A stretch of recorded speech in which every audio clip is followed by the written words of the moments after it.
PFIയെ നിരോധിക്കുമെന്ന് പറഞ്ഞു, നിരോധിച്ച് കാണിച്ചു തന്നു. 2022 സെപ്റ്റംബർ 20 PFI നിരോധിച്ചു. SDPIയുടെ കൂടെ ഒരു ആവശ്യം ജനങ്ങൾ വയ്ക്കുന്നുണ്ട്. അത് എത്രത്തോളം യാഥാർത്ഥ്യമാകുമെന്നിരുന്ന് കാത്തിരുന്ന് കാണേണ്ട കാര്യമാണ്. കാരണം PFIക്ക് വേണ്ടി പ്രയത്നിച്ചത് താങ്കളായതുകൊണ്ടാണ് SDPIയുടെ കാര്യത്തിലും PFI നിരോധിക്കാനായിട്ട്. ഇപ്പോ വഖഫിന്റെ കാര്യത്തിൽ കോൺഗ്രസ്സുകാർ മുഴുവൻ വഖഫ് ബിൽ ഭേദഗതി കൊണ്ടുവരുന്നതിനെതിരാണ്. പക്ഷേ ഞങ്ങൾ കോൺഗ്രസ് അല്ല,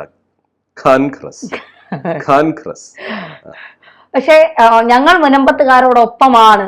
ഏതർത്ഥത്തിലാണ് ഇവർ പറയുന്നത് എന്ന് മനസ്സിലാകുന്നില്ല. ഇപ്പോ ഇന്ന് ചെന്നിത്തലയുടെ ഒരു പത്രസമ്മേളനത്തിൽ അദ്ദേഹം പറയുന്നത് കേട്ടു, BJP പച്ചയ്ക്ക് വർഗീയത പറയുകയാണ്, മുനമ്പത്തുകാരെ രക്ഷിക്കുകയൊന്നുമില്ല, ഇതൊക്കെ വെറുതെ വോട്ട് പിടിക്കാനുള്ള വെറുതെ ഒരു രാഷ്ട്രീയ കളിയാണ് എന്നൊക്കെ പറയുന്നുണ്ട്. യഥാർത്ഥത്തിൽ ഈ ബില്ല് യാഥാർത്ഥ്യമായാൽ BJPക്ക് ഗുണം ചെയ്യുന്നതിനപ്പുറം മുനമ്പത്തുകാർക്ക് ഇത് ഗുണം ചെയ്യുമോ? അത് ശരിയായല്ലോ, ഇനി എന്താ അത് ശരിയാവോന്ന് ചോദിക്കുന്നത്? അതെല്ലാം ക്ലിയർ ആയില്ല. പലരും അതിൽ മിസ്ലീഡിങ് നടത്തുന്നുണ്ട്. ഇത് മുനമ്പത്തുകാർക്ക് ഇത് കോടതിയിൽ പോകേണ്ടി വരും, ഇവരുടെ സ്വത്തുക്കൾ ഇനി തിരിച്ചു കിട്ടണമെങ്കിൽ ഈ ബില്ല് കൊണ്ട് മുനമ്പത്തുകാർ ആഹ്ലാദിക്കേണ്ട കാര്യമില്ല എന്നൊക്കെയാണ് പറയുന്നത്. അതിലൊരു വ്യക്തത വേണം. ഈ രമേശ് ചെന്നിത്തലയെ പറ്റി സംസാരിക്കാനാണെങ്കിൽ എനിക്ക് പണ്ടേ അറിയുന്ന ഒരു മനുഷ്യനാണ്. പക്ഷെ ഞാൻ അദ്ദേഹമായിട്ട് ഒരു സഹകരണവും ഇപ്പം ഇല്ല. കാരണം ക്രെഡിബിലിറ്റി, ക്വാളിറ്റി എന്നൊക്കെ പറയുന്ന ഒരു സാധനമാണ്. എൻ്റെ തോക്ക് കേസിന് മുമ്പാണ് ഞാൻ രമേശ് ചെന്നിത്തലയായിട്ടുള്ള ഒരു അടുപ്പം ഉണ്ടായത്. ആലുവ പോലീസ് സ്റ്റേഷനിൽ 2 എണ്ണം പൊട്ടിയതോടുകൂടി പിന്നെ ഇദ്ദേഹത്തിനെ അമുൽ സ്പ്രേ എന്ന് പറയുന്ന ഒരു ഇതുപോലെയാണ്, പൊടി പോലും ഇല്ല കണ്ടുപിടിക്കാൻ എന്ന് പറഞ്ഞ് ഓടിയ ഒരു വ്യക്തിയാണ്. എന്നാൽ അതേസമയം ഉമ്മൻചാണ്ടി എൻ്റെ കൂടെ തന്നെ ഉണ്ടായിരുന്നു. അദ്ദേഹം മരിക്കുന്നവരെ സുധാകരൻ അതുപോലെ തന്നെ സ്ട്രോങ് ആയിട്ടുള്ള ഒരു നേതാവാണ്. അങ്ങനെ കുറച്ച് ഫിഗേഴ്സ് നമ്മുടെ കോൺഗ്രസ് പാർട്ടിയിലുണ്ട്. രമേശ് ചെന്നിത്തലയ്ക്ക് അദ്ദേഹത്തിന് ഇപ്പോൾ വേണ്ടത് പിണറായി വിജയനെ തട്ടിക്കളഞ്ഞിട്ട് അദ്ദേഹത്തിനടുത്ത് മുഖ്യമന്ത്രി കസേരയിൽ ഇരിക്കാൻ വേണ്ടിയിട്ടുള്ള ഒരു ചിന്തയിൽ നടക്കുന്ന ആളാണ്. അദ്ദേഹം ഇതും പറയും, ഇതിൻ്റെ അപ്പുറവും പറയും. അതിനെ ഒന്നും കാര്യമാക്കണ്ട. അത് രാഷ്ട്രീയ ഒരു പൊളിറ്റിക്കൽ കോമഡി ആയിട്ട് തന്നെ തള്ളിക്കളഞ്ഞാൽ മതി. പിന്നെ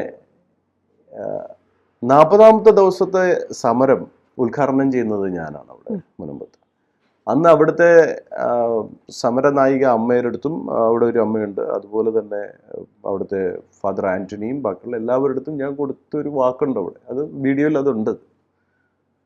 അതിലെന്താണോ പറഞ്ഞത് അത് തന്നെ അവിടെ സംഭവിക്കുന്നുണ്ട്. അതിന് കാരണം അതിനുള്ള എല്ലാ ഇതും ഒരുക്കി തന്നത് ദൈവം ചില തീരുമാനങ്ങൾ ഇവിടെ ഇംപ്ലിമെൻ്റ് ചെയ്യാൻ വേണ്ടി ചില ആൾക്കാരെയൊക്കെ വിടും. അത് ഈ ഒരു ഡെയറിങ് ആയിട്ടുള്ള ഡിസിഷൻ എടുക്കാൻ നരേന്ദ്രമോദിജിക്ക് അദ്ദേഹത്തിൻ്റെ സർക്കാരിനെ കഴിയുള്ളൂ. അവരത് ചെയ്ത് കാണിച്ചു. ഇനി അതിൻ്റെ അപ്പുറം ഇനി വേറെ ഒന്ന് ഇവന്മാർ പറയുന്ന ഒന്നും കേൾക്കരുത്. ഇവർ കഥയറിയാതെ ആട്ടം കാണുന്നവരാണ്. ഇവരിവിടെ നിന്ന് പലതും പറയും. ഇവർ ചർച്ച ചെയ്യും. ഇവരുടെ ട്രംപും മോദിജിയും തമ്മിലുള്ള ചർച്ച നടക്കുന്ന ഇത് വെച്ചിട്ട് അതിൻ്റെ അഭിപ്രായം പറഞ്ഞ് ഇവിടെയാണ് അടി കൂടുന്ന ഉമ്മാർ. അങ്ങനത്തെ ആൾക്കാരാണ് നമ്മുടെ ആൾക്കാർ. എന്നാൽ അവിടെ നിന്ന് പോസ്റ്റ് ഇടാൻ നീ ഇറങ്ങി വേണം കാണിച്ചു തരാണെന്നൊക്കെ പറഞ്ഞ് ഈ ടീമിൻ്റെ അടുത്തൊക്കെ നമ്മൾ എന്ത് പറയാനാണ്? ദയവ് ചെയ്ത് ഈ ഇതുപോലുള്ള ഊളപ്രഖ്യാപനങ്ങളും ഊളത്തരങ്ങളും ഇവർക്ക് എന്തെങ്കിലും, ഇനിയിപ്പോൾ നരേന്ദ്രമോദിയെ അമിത്ഷാനെ അവരെ വെല്ലുവിളിക്കുമ്പോൾ മിനിമം ആലോചിക്കണത് ആരോടാണ് ഇവർ ചെന്ന് വെല്ലുവിളിക്കണേന്ന്. അപ്പോൾ ഈ കോൺഗ്രസ്സുകാർക്ക് ഇത്രയും താല്പര്യം, അവർ ഖാൻക്രസ് ആണത്, കോൺഗ്രസ് അല്ല, ഖാൻക്രസിന് താല്പര്യം അത് മാത്രമേ ഉള്ളൂ. ഖാൻക്രസിന് എങ്ങനെയാണ് ദേശീയത വളർത്താൻ താല്പര്യം? അവർ കാരണമാണല്ലോ ഇത്രയും ഈ വഖഫ് ബില്ലും ഇതുമൊക്കെ ബോർഡ് അവരുണ്ടാക്കി വെച്ച പണിയാണല്ലോ, അവരാണല്ലോ ഈ സംഭവം ഉണ്ടാക്കി വെച്ചത്. അപ്പം അതായത് ഒരു ഉസ്താദ് എടുത്ത് അവൻ്റെ നിക്കറോ എന്തെങ്കിലും കഴുകിയെടുത്തിട്ട് അപ്പുറത്തെ പറമ്പിൽ കൊണ്ടിട്ടിട്ട് ഇത് അള്ളാഹുവിൻ്റെ ആന്ന് പറഞ്ഞാൽ പിന്നെ അപ്പുറത്തെ പറമ്പ് കൂട്ട് എല്ലാം അവൻ്റെ ആവുന്ന അവസ്ഥയാണ്. ഇത് എന്തു വലിയ ചിന്തിക്കാൻ പറ്റുമോ അവർക്ക്? നല്ല അടി എന്ന് പറയുന്നത് അണ്ണാക്കി കൊടുക്കുക എന്ന് പറയത്തില്ലേ ഇവിടുത്തെ നാട്ടിൽ? നല്ല കിട്ടി, ഇനിയും കിട്ടും. ഇവന്മാർ ഇവിടെ ഇരുന്ന് ചൊറിയും. കാരണം ഇന്ത്യയുടെ ഏറ്റവും വലിയ ടെററിസ്റ്റ് ഹബ് എന്ന് പറയുന്നത് ഈ പറയുന്ന കേരളമാണ്. ഇവിടെയാണ് ആദ്യത്തെ പള്ളി വന്നതും ഇവിടെയാണ്, കൊടുങ്ങല്ലൂരിൽ. വർഗീയത ജനിച്ചതും ഇവിടെ നിന്നാണ്, സ്നേഹം ജനിച്ചതും ഇവിടെ നിന്നാണ്, ധർമ്മം ജനിച്ചതും ഇവിടെ നിന്നാണ്. ശങ്കരാചാര്യർ ജനിച്ചത് അദ്വൈത സിദ്ധാന്തം എന്ന് പറയുന്ന ഒരു സാധനമുണ്ട്. ദ്വൈത സിദ്ധാന്തമുണ്ട്. ഞാനും നീയും ഒന്നാണ്, ഞാനും ഈശ്വരനും ഒന്നാണെന്നുള്ള അദ്വൈത സിദ്ധാന്തം. അത് ജനിച്ചതും ഇവിടെ നിന്നാണ്. ദ്വൈത സിദ്ധാന്തം, എൻ്റെ മതം വേറെ നിന്റെ മതം വേറെ, ഈ മതത്തിന്റെ വർഗീയത ജനിച്ചതും ഇവിടെ നിന്നാണ്. അപ്പം ഇവിടെ നിന്ന് തന്നെയാണ് തീവ്രവാദം ജനിച്ചത്. ഈ കേരളത്തിലെ ആൾക്കാരുടെ ബുദ്ധി എന്ന് പറയുന്നത് ചെറിയ ബുദ്ധിയില്ല, ഈ ബുദ്ധിയാണ് പല സിസ്റ്റത്തിലൂടെയും വർക്ക് ചെയ്യുന്നത്. അപ്പൊ ഇവന്മാർ ഇവിടെ നിന്ന് കാണിച്ചു കൂട്ടിയ പ്രവൃത്തികളും അതിന്റെ ഭാഗമായി ഉണ്ടാക്കിയ നിയമങ്ങളും എല്ലാം പൊളിച്ചിരിക്കും. ഇവിടെ ഒരു കാര്യമേ ഉള്ളൂ, ഇവിടെ ഞാൻ RSSനെ കുറ്റം പറയാൻ ഇവന്മാർക്ക് യാതൊരു അധികാരവും ഇല്ല. RSS പ്രശ്നമാണ്, RSS വില്ലനാണ്, RSS എന്ത് ഇവരാരുടെയെങ്കിലും വീട്ടിൽ ബലാത്സംഗം ചെയ്യാൻ പോയോ? അല്ലെങ്കിൽ ഇവരുടെ എന്തെങ്കിലും കുടുംബത്തിൽ അപഹരിച്ചുകൊണ്ട് പോയോ? RSS തന്തയുള്ളവന്മാരുടെ സംഘടനയാണ്, നല്ല തന്തയ്ക്ക് ജനിച്ചവരുടെ സംഘടനയാണ്. എൻ്റെ അപ്പൻ ഇതാണ് എന്ന് പറയാൻ ധൈര്യമുള്ള, എൻ്റെ അപ്പൻ ഇന്ത്യക്കാരനാണ്, എൻ്റെ അച്ഛൻ ഇന്ത്യയിലുള്ളവനെന്ന് പറയാനുള്ള ധൈര്യമുള്ളവനാണ് സ്വയംസേവൻ. അതായത് ബ്രിട്ടീഷുകാരന്റെ തൊലിവെളുപ്പ് കണ്ടിട്ട് എൻ്റെ അച്ഛൻ ഇച്ചിരി കളർ കുറവാണ്, ആ അച്ഛനാണ് എൻ്റെ അച്ഛൻ എന്ന് പറയാൻ ഉള്ള മനസ്സുള്ളവനാണ് ഈ പറയുന്നവന്മാര് ബ്രിട്ടീഷ് ഉണ്ടാക്കി വെച്ച സാധനത്തിന്റെ പുറകെ പോകുന്നത്. ജനസംഘിൽ നിന്നാണ് BJP വന്നത്. ജനസംഘം ഉണ്ടാക്കിയത് ഇന്ത്യൻ ചോരയാണ്, ഇന്ത്യയുടെ ചിന്തകളാണ്, ഇന്ത്യയുടെ ചിന്താധാരയിൽ നിന്നാണ് ജനസംഘം ഉണ്ടാവുന്നത്. അതിൽ നിന്നാണ് ഇത് നമ്മുടെ BJP ഉണ്ടാവുന്നത്. അല്ലാതെ ബ്രിട്ടീഷുകാരനുണ്ടാക്കിയതാണ് കോൺഗ്രസ്. കോൺഗ്രസ് മോശമെന്ന് ഞാൻ പറയുന്നില്ല, കോൺഗ്രസ്സിൽ നല്ല ആൾക്കാരുണ്ട്, നല്ല പ്രവർത്തകരുണ്ട്, ഒരുപാട് RSSകാരും കോൺഗ്രസ്സിലുണ്ട്. ഇപ്പം ഹൈദരാബാദിലെ തെലങ്കാന CM ഒരു സ്വയംസേവനാണല്ലോ. പക്ഷെ ഇവർക്ക് ഈ സംഘത്തിനോടുള്ള ഈ ചൊറിച്ചിലും ഇതും എന്താന്ന് വെച്ച് കഴിഞ്ഞാൽ ഇവന്മാർക്ക് എന്തൊക്കെ ചെയ്യാന്ന് വിചാരിച്ചാലും സംഘം അതിജീവിച്ചുകൊണ്ടേ ഇരിക്കുള്ളൂ. കാരണം സംഘം നിലനിൽക്കുന്ന ധർമ്മത്തിന്റെ ഭാഗമായിട്ടാണ്.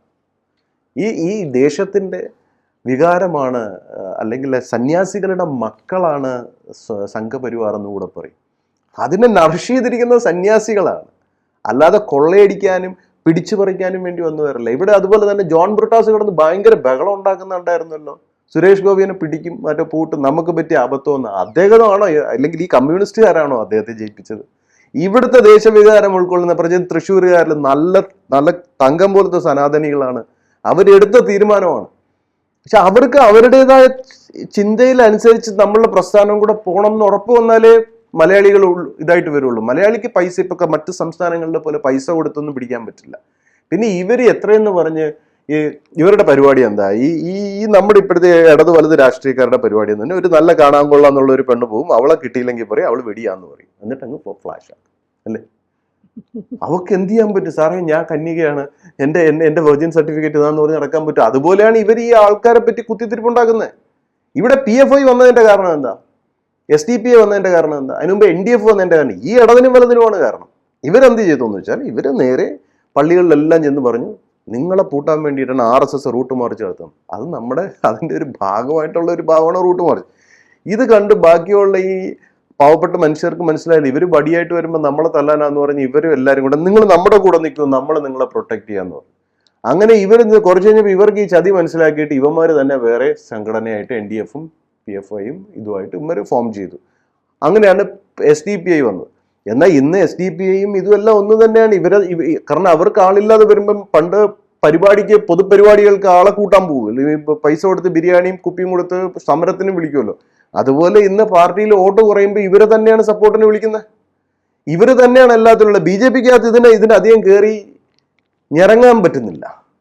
കാരണം അവിടെ നല്ല ഫയർ വാൾസ് ഉള്ളതുകൊണ്ട് ഇവന്മാർക്ക് അധികം ആക്സസ് അതിനകത്തോട്ടില്ല. പറയുന്നത് നമ്മുടെയൊക്കെ നല്ല മോണിറ്ററിംഗ് ഉണ്ട്, അതിനകത്ത് കേവലെങ്കിലും തുറന്നു കയറി അപ്പം തന്നെ നമ്മൾ ഇങ്ങനെ പിടിക്കാനുള്ള സാധനങ്ങൾ വിട്ടിട്ടുണ്ട്. അതുകൊണ്ട് ഇത് മാത്രമേ ഇവരുടെ സ്പേസ് ഉള്ളൂ.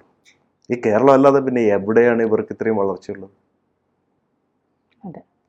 വേറെ എവിടെ വളരും?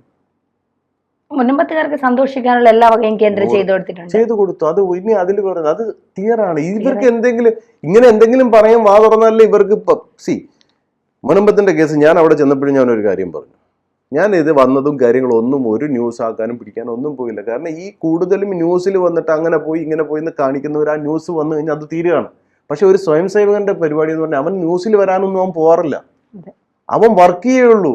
അവൻ ഒരു പോസ്റ്റിന് വേണ്ടിയിട്ട് അവൻ വർക്ക് ചെയ്യില്ല. PP മൂന്തേട്ടൻ പറയുന്നത് എന്താണ് എപ്പോഴും, we left home not for a post but for a cause. അപ്പം നമ്മളത് ചെയ്താണ്, അതാണ് നമ്മുടെ ശീലം. അതുകൊണ്ട് നമുക്ക് ആരോടും പരാതിയുമില്ല.